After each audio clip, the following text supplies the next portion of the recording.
a soldier of King James, and I am a soldier of Scotland.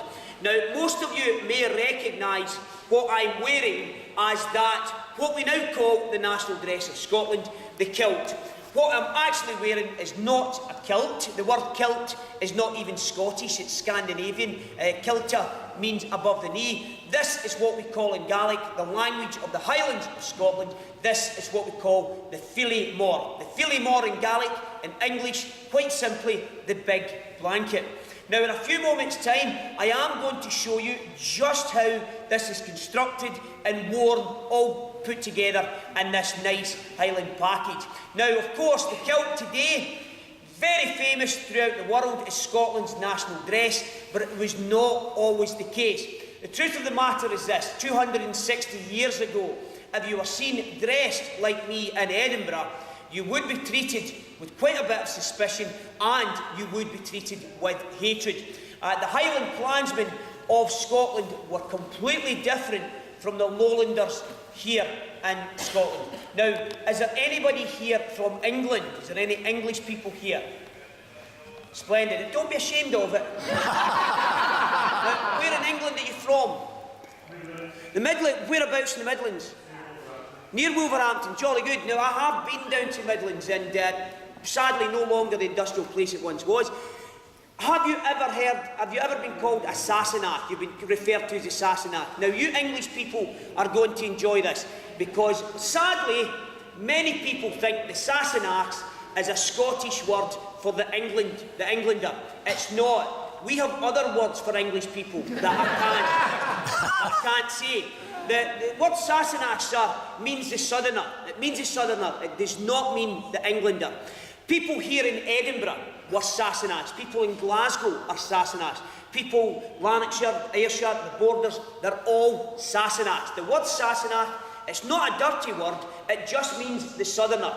Anybody south of the Highland line in Scotland is a Sassenach. It's a Gaelic word, it means the southerner, not the Englander, sir, as you would have been led to believe. Now, the Sassenachs in Edinburgh are completely different from the Highlanders. In 1745, Charles Edward Stuart, Pontarlier, better known as Bonnie Prince Charles, came from France to Scotland to reclaim his rightful position as King of Britain and Ireland. His family were deposed in 1689 in Scotland in favour of the Dutch King, William of Orange. Now, is there anybody here from Holland? Good answer.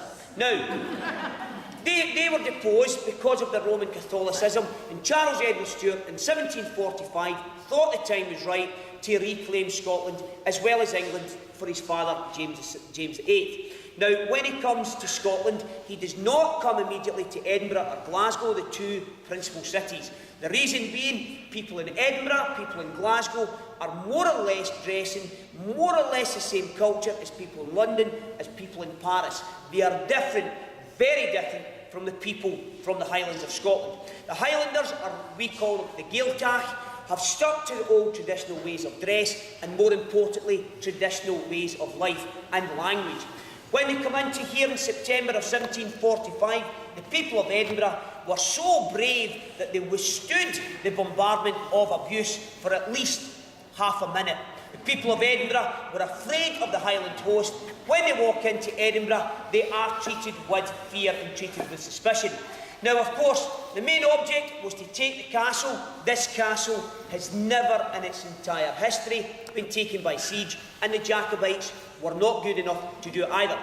Bonnie Prince Charlie lorded it up at Holyrood Palace, and he declared Scotland a free and independent nation once again. Rather sadly, he then dropped a bombshell on the Highland clansmen, who had never even left the Highlands before, and he told them they're crossing the border and they're going to England.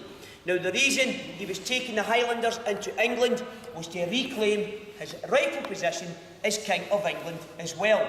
The idea was to march upon London. Now, they never got to London, but they did get as far as a place called Ashfield in Derby, about 120 miles north of London, the Midlands of England. Whilst they were there, we have an English artist, an Englishman, responsible for actually recording how the Highlanders dressed. If this English artist had not sketched these Highland clansmen, it might have been lost forever how to actually wear the Philly-Moore. It doesn't pain me to say it, but we have this Englishman to thank. Highland history was mostly oral, passed down word of mouth, but these English artists sketched the Highland clansmen. I'm going to show you how it was done.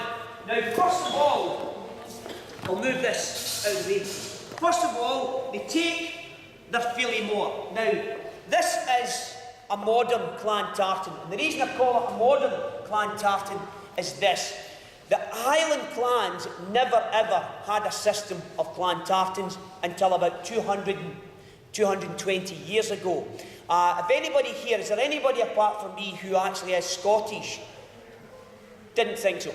That's because we have to pay into the castle.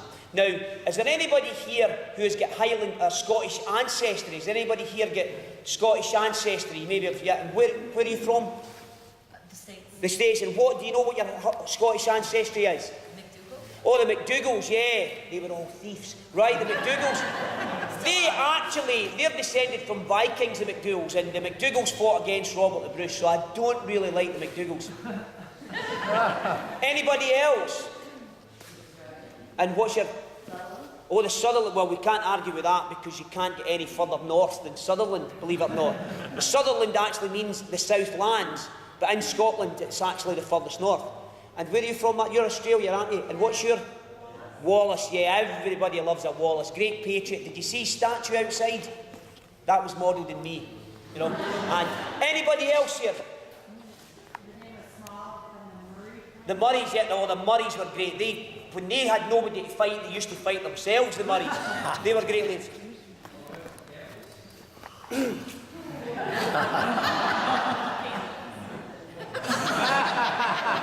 Rob, have him arrested.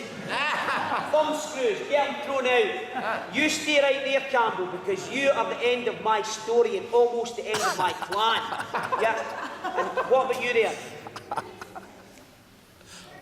Fergusons, they were great pipers, the Fergusons. They were brilliant pipers. Now, if you're not Scottish, or if you don't have Scottish ancestry, don't worry, because the only thing you are missing is a superiority complex. That's the only thing.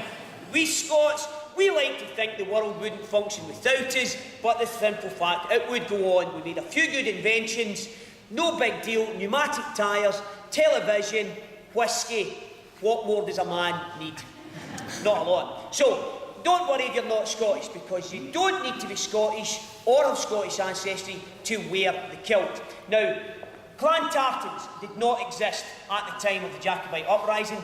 After the uprising, it became popular to wear tartan when the king was visiting this country. Now, this is modern clan tartan, this is not. This is Buchanan tartan, and it looks as if someone was sick and drew some lines through it. This is perhaps the ugliest clan tartan I have ever came across. Now, I'm a Robertson. I have 5 clan tartans to this day. The McDonalds have 12 clan tartans, which is astonishing because McDonalds can't even count to 12. Now, the Highlander simply puts his Philly-Moore out like this. Just puts it out on the ground like this. This is only 9 foot long. What I am wearing is nearly 16 foot long. This is nearly 16 foot long. This is for quickness. Now, the English artists noticed the Highland clansmen, they would go into the camps of a morning and they noticed the way they did it and they started to draw it. Now, the Highlander would spread it out on the ground like so. He stands on the very edge, he drops to his knees like this, and he starts to form a series of pleats. Now, these pleats are simply to give it a nice pattern at the back. It's not ceremonial, it's not religious, and it's not done in special occasions.